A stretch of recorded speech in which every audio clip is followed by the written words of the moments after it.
Hi hi to all, good morning all of you.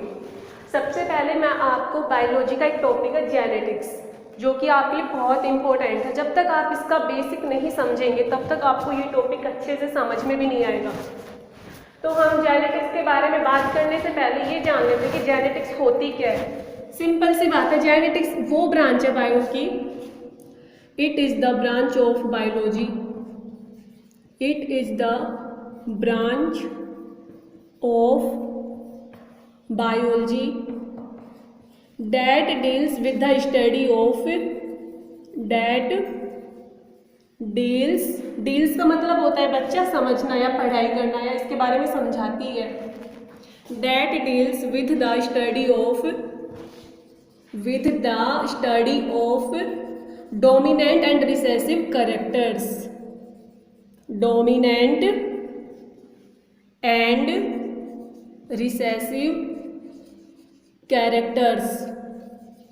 Okay, तो आपको genetics की definition तो लगता है याद हो गई होगी कि ये तो वही ब्रांच है बायोलॉजी की जो हमें डोमिनेंट एंड रिसेसिव कैरेक्टर्स के बारे में बताती है। ओके, तो हम जेनेटिक्स पे जाने से पहले अब ये समझेंगे कि जेनेटिक्स होती क्या है और ये इसमें क्या क्या कैसे कैसे इसका मैकेनिज्म है। ओके, तो इसके अंदर एक साइंटिस्ट है मेंडल का नाम तो आप सबने सुना होगा, जो पी प्लांट क्रॉस करवाता है। लेकिन उसमें मेंडल जो है ना, मेंडल ने हमको 3 लॉ दिए थे, लेकिन एक्चुअल में वो लॉ उस जो मेंडल ने जो 3 लॉ दिए थे ना, वो लॉज नहीं माने जाते, वो पोस्टुलेट्स थे और उनको लॉज में कन्वर्ट करने का काम एक साइंटिस्ट ने किया था जिसका नाम है कॉल कॉरेंस। ओके, तो हम लिखते हैं मेंडल के 3 law. Okay, law of inheritance,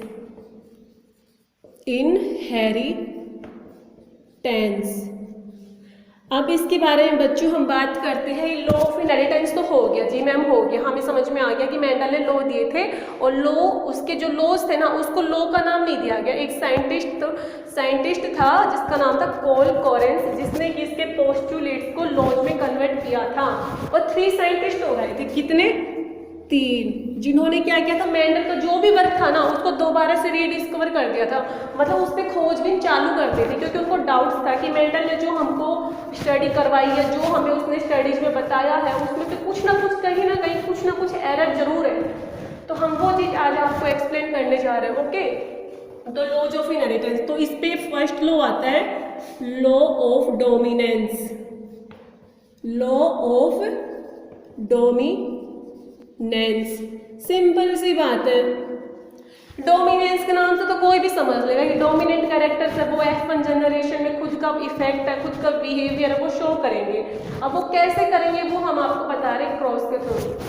तो देखिए, जो हम क्रॉस करवाते हैं, जैसे कि हमने लिया T plant and T plant, ये हमने ले ली, ये है टॉल प्लांट, ये है ड्वार्फ प्लांट। ओके, इसका जब हम क्रॉस कराएंगे टॉल प्लांट,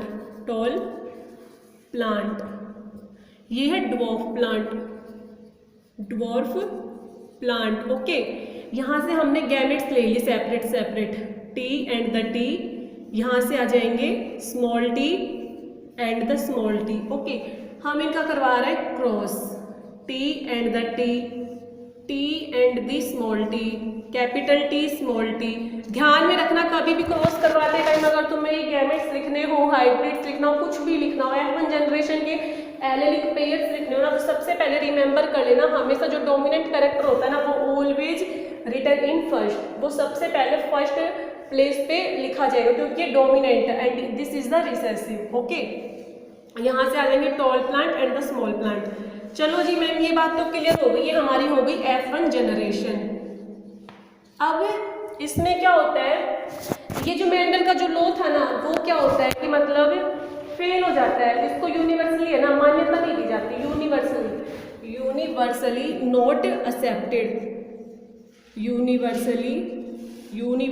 नॉट एक्सेप्टेड। अब किसी बच्चे ने पूछा मैम आपने ये तो बता दिया कि ये यूनिवर्सली नॉट एक्सेप्टेड है, लेकिन इसका रीजन तो दो।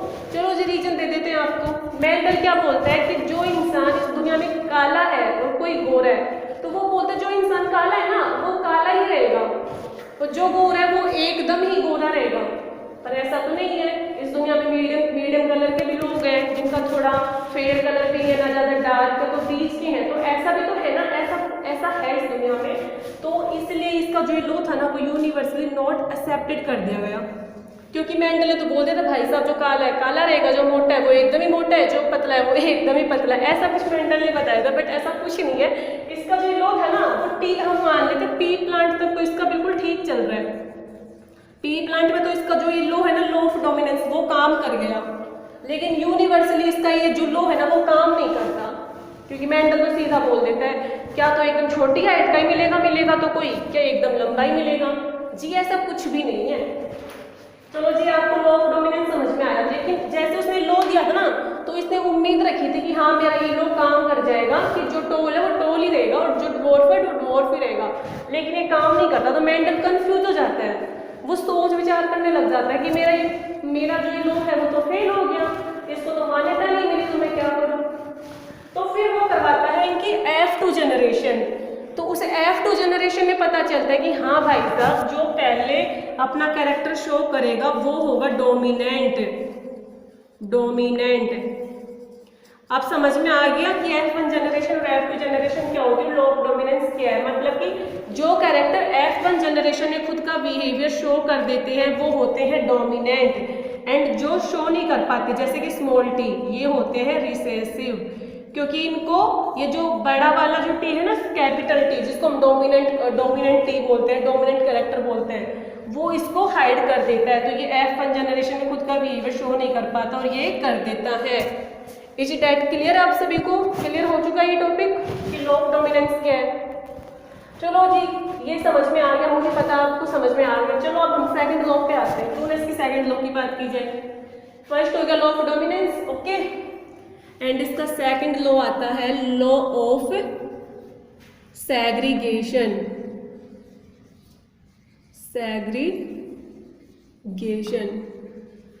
देखो जी इसमें क्या होता है, आपको एक एग्जांपल समझाती हूँ मैं छोटा सा। बायोलॉजी की लैंग्वेज में समझना चाहते हो तो वो समझा देंगे बातें, पहले आपको हम वैसे एक छोटा सा एग्जांपल समझाना चाहते हैं कि लॉ ऑफ सेग्रीगेशन होता क्या है। इसके अंदर क्या होता है, जैसे कि मान लो कैसे दो इंसान जा रहे हैं, ठीक है जी, इसमें से एक तो अच्छा है एक बुरा है, मतलब एक तो ज़्यादा अच्छा और एक ज़्यादा बुरा है। वो दोनों साथ में तो जा रहे हैं, उन्होंने अपना वो कम्युनिटी बना ली। पहले वो सिंगल थे, वो मेंबर्स थे, लेकिन उन्होंने अपने आप को ज्वाइंट कर लिया। ज्वाइंट करने से क्या उनकी कम्युनिटी बन गई कि जैसे मैं हूँ, मेरी फ्रेंड है, मैं मेरी फ्रेंड साथ में जा रही हूँ, मान के चलो मेरी फ्रेंड बहुत अच्छी है, मैं बहुत गंदी, मान के चलो आप, ऐसा है एक्चुअल में है नहीं, मैं भी अच्छी हूँ, लेकिन आप मान के चलो कि जो मेरी फ्रेंड है वो बहुत ही अच्छी है और मैं एकदम ही गंदी हूँ, मेरे को कुछ नहीं आता, मैं तो ऐसे ही सारा दिन बकवास करती हूँ, ठीक है। तो हम साथ में जा रहे हैं, तो मेरी फ्रेंड ऐसे थोड़ी ना भाई वो खुद का जो उसकी जो है उसके अंदर की स्किल्स, उसके अंदर का टैलेंट वो मेरे को सिखा देगी, ऐसा बिल्कुल भी नहीं है। वो खुद का जो उसका जो मेन अंदर का जो है ना टैलेंट, वो खुद का कभी शो नहीं करेगी। शो करेगी ना वो खुद के लिए ही करेगी, ऐसा नहीं कि वो मेरे को भी अच्छा बनाने की कोशिश करेगी, जी नहीं, ऐसा बिल्कुल भी नहीं है। मैं बुरी हूँ, हम साथ में जा रहे हैं, वो अच्छी है, हम साथ में जा रहे हैं, लेकिन हम आगे जाके मान लो उसको अपने घर पे जाना है, मेरे को अपने घर पे जाना है, तो अपने घर चली गई, मैं अपने घर चली गई, लेकिन मैं तो गंदी थी ना, मैं तो गंदी करके चली गई, वो अच्छी थी, वो अच्छी बन के चली गई। तो सिंपल सी बात है कि सेग्रीगेशन में कि कोई भी दो लोग मान लो साथ में जा रहे हैं, लेकिन वो एक दूसरे पे खुद का इफेक्ट शो नहीं करेंगे। जब उनका सेपरेशन होने का टाइम आएगा, मीन्स अलग अलग होने का, तो अच्छा इंसान अच्छा बन के घर पे जाएगा और गंदा इंसान गंदा बन के घर पे जाएगा। Is that clear? चलो अब हम इसकी डेफिनेशन बताते हैं अब आपको। when a pair of allelic member, allelic pair दिख रहा है, या when a pair of allelic pair remains together, वही बात होगी जब कोई दो लड़कियां या दो लड़के साथ में होते हैं। तो इसमें हमने बायो की लैंग्वेज में लिखना है एलेलिक पेयर, कोई भी हो सकता है जी, वो XX हो सकता है, TT हो सकता है, कुछ भी, एनीवन, कुछ भी, साथ में रिमेन्स मतलब हैं, रिमेन्स टूगेदर, साथ में ठहरे हैं, remains together, when a pair of allelic pair remains together and they show no impact on each other. Impact means होता है प्रभाव, no impact on each other and it does not alter with each other. No impact on each other and does not alter with each other. Alter means एक दूसरे पे कभी भी अपना प्रभाव नहीं दिखाएंगे, ना एक दूसरे में कभी मिक्सअप होंगे। जैसे दूध दही में मिल जाता, दूध में पानी मिल जाता है, पानी दूध में मिल जाता है, ऐसा इसमें कुछ भी नहीं है जी।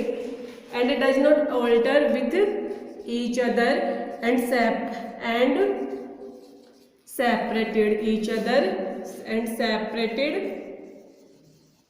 in a pure form। अब देखो जी, आपको वो वाला तो एग्जाम्पल समझ में आ गया होगा, लेकिन हमें पेपर में ये थोड़ी लिखना है, हमें तो अपना मैंडल के अकॉर्डिंग चलना है। और ये वाला जो लॉ है ना, ये यूनिवर्सली एक्सेप्टेड था, इसको यूनिवर्स ने मान्यता दे दी थी, यूनिवर्सली एक्सेप्टेड। ओके जी। अब इसमें देखो, जैसे कि हमने ये ले लिया T and the T, tall plant, T and the T, small plant. यहाँ से हमने इसके मेंबर्स निकाल लिए, टी, यहाँ से इसका निकाल लिया टी। चलो जी, इस लैंग्वेज के अकॉर्डिंग हमारा यहाँ पे तो क्लियर हो गया, पेयर बन गया, यहाँ पे पेयर बना दिया जी, लो बन गया पेयर, साथ में हो गए। दे शो नो इम्पैक्ट, एक दूसरे पे प्रभाव नहीं दिखाएंगे। जब इनका जब अलग होने का टाइम आएगा तो ये अपने प्योर फॉर्म में अपने अपने घर चले जाएंगे जी। ये साथ हो गए, समझ में आ गया मैम, ये साथ हो गए। अब ये दोनों अलग हो रहे हैं, टी एंड द टी। अब देख लो, अब यहाँ पे जो ये टी था वो बिल्कुल स्मॉल है, तो स्मॉल ही बन के निकल गया, और ये जो डोमिनेंट है या टॉल है, टॉल बन के निकल गया। तो सीधी बात इसमें सेग्रीगेशन में यही है कि इसके अंदर कोई भी एलेनिक पेयर के जो मेंबर्स हैं एक दूसरे में अपना बिहेवियर शो नहीं करेंगे, वो जैसे हैं वैसे ही रहेंगे, चाहे वो कितना ही कुछ भी कर लो। ओके, ये आपको क्लियर हो गया। और इसको यूनिवर्सली एक्सेप्टेड कर दिया गया था, यूनिवर्स ने इसको मान्यता दे दी थी कि हाँ भाई ये लॉ बिल्कुल ठीक है। एंड द थर्ड वन ही जाता है हमारा law of independent assortment. Independent assortment,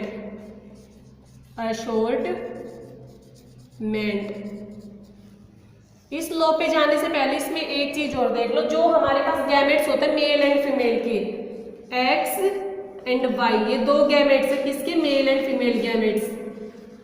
male gametes तो ये है मेल, ये है हमारा फीमेल। ओके, ये जो फीमेल गैमेट है ये ओनली फीमेल के साथ ही कंट्रीब्यूट करेगा या उसके साथ ही अपना बिहेवियर दिखाएगा। अगर इसको हम एक्स के साथ करते हैं तो एक्स एक्स हो जाता है, इसको वाई के साथ करते हैं तो वाई वाई हो जाता है। मतलब सीधी बात है कि जो एक्स का जो बिहेवियर है वो सिर्फ एक्स पे है और इसका वाई का वाई पे। वही बात है, जो अच्छा लड़का है वो अच्छे पे ही अपना बिहेवियर दिखाएगा, अपना प्रभाव दिखाएगा, ना कि वो गंदे पे। जो गंदा है वो गंदे के साथ रहना पसंद करेगा और अच्छा अच्छे के साथ। इसी तरह से इसमें है एक्स एक्स के साथ रहना पसंद करती है, वाई वाई के साथ। ओके, अब अगला आता है ना लॉ ऑफ इंडिपेंडेंट अशॉर्टमेंट। सीधी बात है, इंडिपेंडेंट जो ये वर्ड लिखा हुआ है इससे आपको क्लियर हो जाना चाहिए कि इंडिपेंडेंट होता क्या है। स्वतंत्र जो अपने बल पे अपने दम पे सब कुछ कर सकता है। अशोर्ट है, खुद के लिए खुद का काम खुद कर रहा है। इंडिपेंडेंट अशोर्ट है। चलो आपको एक एग्जांपल देते हैं। जैसे कि मान लीजिए कोई भी 5 बच्चे हैं, 10 बच्चे, कितने मान लो, चलो 5 मान लो, 5 बच्चे हैं, स्कूल में गए, उनको स्कूल में नहीं पढ़ना, उनका मन था आज क्यों ना मूवी देखने चलते। उन्होंने प्लान बनाया कि हम आज मूवी देखने चलते हैं, हमको स्कूल में नहीं पढ़ना। हर रोज ही आते हैं स्कूल में, तो क्या करेंगे रोज रोज आके, वैसे दिमाग खराब हो जाता है, थोड़ा मूड भी फ्रेश करना चाहिए, रिफ्रेशमेंट भी होना चाहिए दिमाग का। 5 बच्चे हैं जी, ठीक है 5 बच्चे हैं, पांचों चले गए मूवी देखने, लेकिन इनमें से जो एक है ना, एक वो बड़ा शैतान निकला। उसने क्या बोला, तुम चारों जाओ, तुम 4 के 4 जाओ, मुझे नहीं आना। मुझे क्यों नहीं आना, क्योंकि मैं इंडिपेंडेंट अशोर्ड हूँ, मैं मेरी मर्जी के अकॉर्डिंग ही चलता हूँ, तुम्हारे वश में नहीं हूँ मैं कि तुम मेरे को बोल दोगे जी हमारे साथ चल, तुम तो यहाँ ले जाओगे वहाँ ले जाओगे, मैं तुम्हारे अनुसार कभी नहीं चलूंगा, मैं मेरे बल पे काम करूंगा, मेरी इच्छा है तो जाऊंगा, जबरदस्ती में किसी के साथ नहीं जाऊंगा। ठीक है जी, ये नहीं गया, ये चारों चले गए।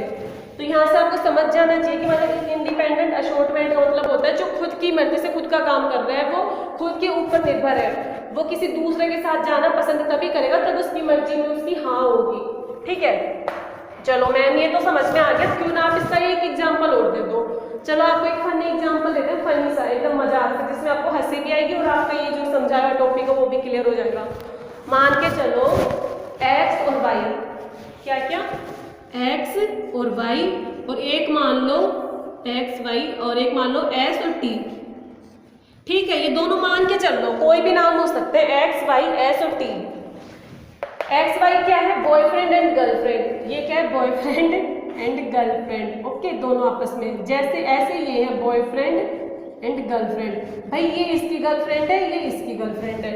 ओके, इन्होंने सोचा क्यों ना आज अपन एक मूवी देखने चलते हैं। आपको मूवी का एग्जाम्पल समझा देती हूँ, आपको अच्छे से क्लियर हो जाएगा, क्योंकि थोड़ा है ना इंटरेस्टिंग टॉपिक लगता है। अगर मैं आपको स्कूल का समझाऊंगा तो आप लोग क्या पढ़ा रही है, मैं बकवास पढ़ा रही है, बंद करो इसको। तो मैं आपको मूवी का समझा देती हूँ, जिससे आपको अच्छे से समझ में आ जाएगा। X Y girlfriend boyfriend, S और टी गर्लफ्रेंड बॉयफ्रेंड। भाई एस और टी चले गए मूवी देखने, कहाँ पे चले गए, मूवी देखने। चलो जी मैम समझ लिए, मूवी देखने चले गए। तो इसकी जो एस की जो गर्लफ्रेंड है ना, जो टी है, जिसका नाम टी रखा है मैंने, वो बोलते मैं मूवी देखने नहीं जाऊंगी, तू अकेले चला जा।